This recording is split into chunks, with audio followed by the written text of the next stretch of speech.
The construction industry accounts for 30 to 40% of the world's total energy and resources.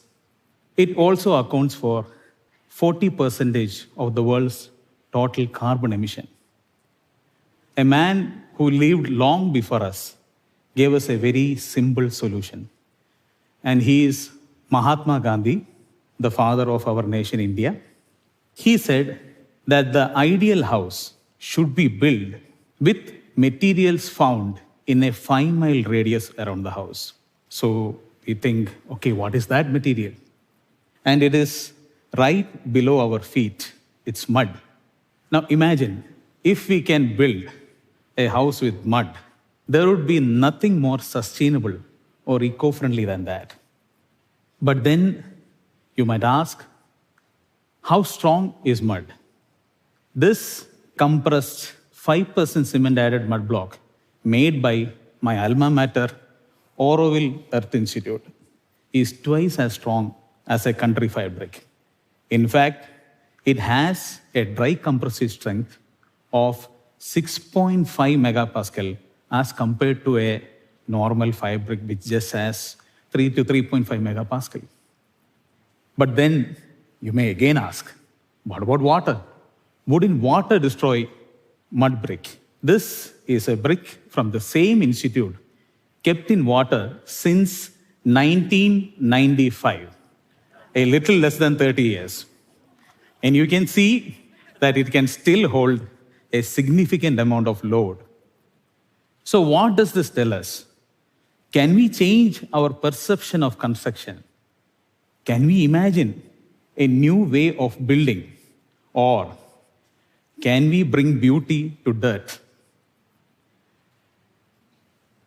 I demoted myself from being an architecture graduate to being that of a mason. Or maybe I promoted myself, I don't know. I joined hands with local workers and started teaching them mud techniques. Very soon, we started to change every aspect of our construction. Our foundations became poured earth or rammed earth. Our walls became mud blocks or compressed earth bricks. Why, even our roofs became domes and walls made of mud bricks. This is a brick wall residence called Pirouette House, which we made in a very crowded community. So it goes in a zigzag pattern in need of natural ventilation.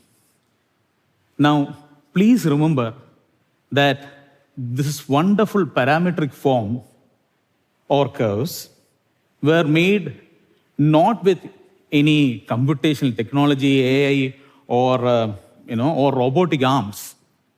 These were actually made with coconut twigs, thread, and the mason's bare arms.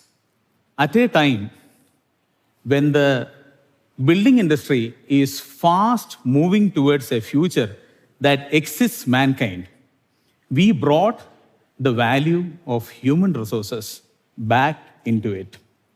But way back in 2012, I was posed with a very life-altering question. I was asked to build a residence, a low-budget, eco-friendly residence for a primary school teacher called Biju Matthew. And when I reached the site, this was what I saw. A mountain of waste and debris dumped by the neighbors after they finished their construction, because there was no other empty plot.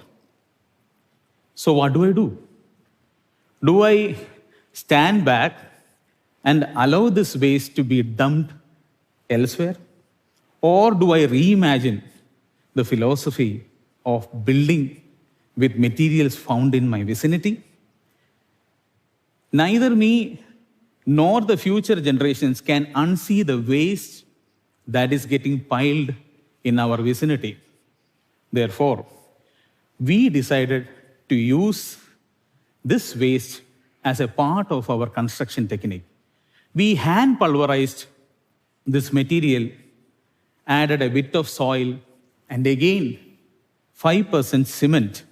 And using the techniques we learned so far, we kind of poured it in between two meshes and poured the entire mixture into it. The resultant product was not just a formidable partition, it was load bearing, means these walls took the load of the entire roof as well. But this came at a price. I was nicknamed scrap engineer by locals who found it amusing to see an engineer search through scrap in the junkyard.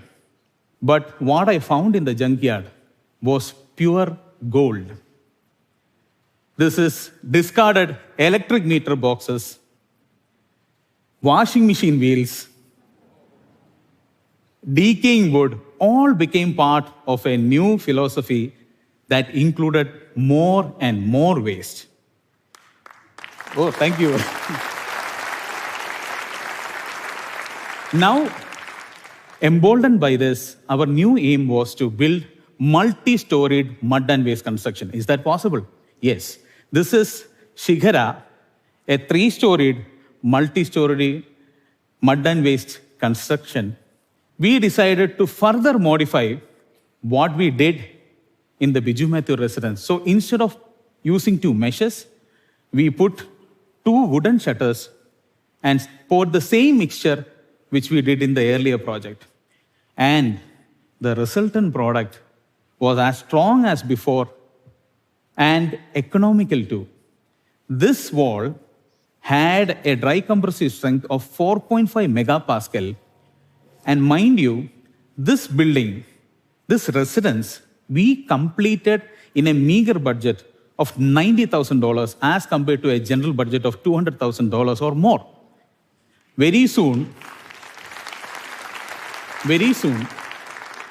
many practices in the country started adopting this technique, not just because of its eco-friendly part, but also because it was cost-effective. For us Indians, born to traditional societies, very often our dreams culminate in lavish weddings and festivals. This, by the way, is a wedding stage. But the very next day, this too is a common scene. India discards 3.6 million tons of plastic every year. Therefore, we decided to utilize plastic bottles as a part of our construction for a new project called Churi. It's a housing project. And in this project, we started to build circular beams using plastic bottles and reinforced concrete and, of course, mud. We started to build it in circles. To be honest, we didn't know how this would eventually look like, but we still kept on building the circles. We made it stable and put a roof on top of it. You can see how weird this looks. But Churi is a project that resides in a rocky terrain and is populated by a lot of trees and shrubs. Now, generally, these 2 factors are attributed as very bad things for construction. People generally cut trees or clear them to make spaces for their rooms or buildings or whatever. But in here, the trees not only formed shelter, but also cooled the building in a tropical climate. And as far as the terrain was concerned, generally people would fill it up, level it, clear it, and build on top of it. But here, the building is perfectly camouflaged in the rocky terrain that 10 meters away from this project, you will not see it. That is how good it is camouflaged. In this project, we managed to use 4,300 plastic bottles, which would have otherwise ended up as a landfill or even worse in the ocean. One day, we all got sick working at the site. We had breathing difficulty and we kind of went to the doctor. And the doctor very calmly said, it must be the burning tires used in road construction. Stay away. And we were shocked. There are hundreds of kids who travel these roads every day to their schools. There are thousands of families who traverse these roads every day to their jobs, why some of us even stay on these roads. And the answer is stay away. Upon further investigation, adding to our worst nightmare, we found out that our country discards 500,000 tires in a day. No, I'm not done yet. And the rest of the world discards another 500,000 tires to India on the same day. Yeah. This is an aerial pic of a tire dump seen from space. This is in a GCC country that collects the tires from all of you guys and eventually dumps it in countries like India. Now you should remember, all of these tires, most of them at least, eventually end up either in the road tarring illegal process, or we end up burning it to make, again, fuel oil, because this is a petroleum product. Now, one way to neutralize this huge toxic threat is to use it as part of construction. Now, inspired from architects like Michael Reynolds, an American, we introduce mud and tire to form a new building construction technique. And now we are building residences, we are building museums, schools, and this is the best way to neutralize this threat and create beautiful construction. We believe that tomorrow, this may also be the alternative for the housing crisis that is a big reality for many of our underdeveloped countries. The heart of every project of ours lies with the problems that we created amongst us. Discarded tires, plastic bottles, construction debris. None of these things should be dumped thoughtlessly or carelessly. The world can not just find a solution, but we can even find beauty in this disaster that we created for ourselves. I remember a single line by a poet of my native language, Ullur, and it goes like this: Namukku Name Panivadu Nagom Naragom. And it translates to this: it is our choice whether to build heaven or hell on earth. Thank you. Thank you.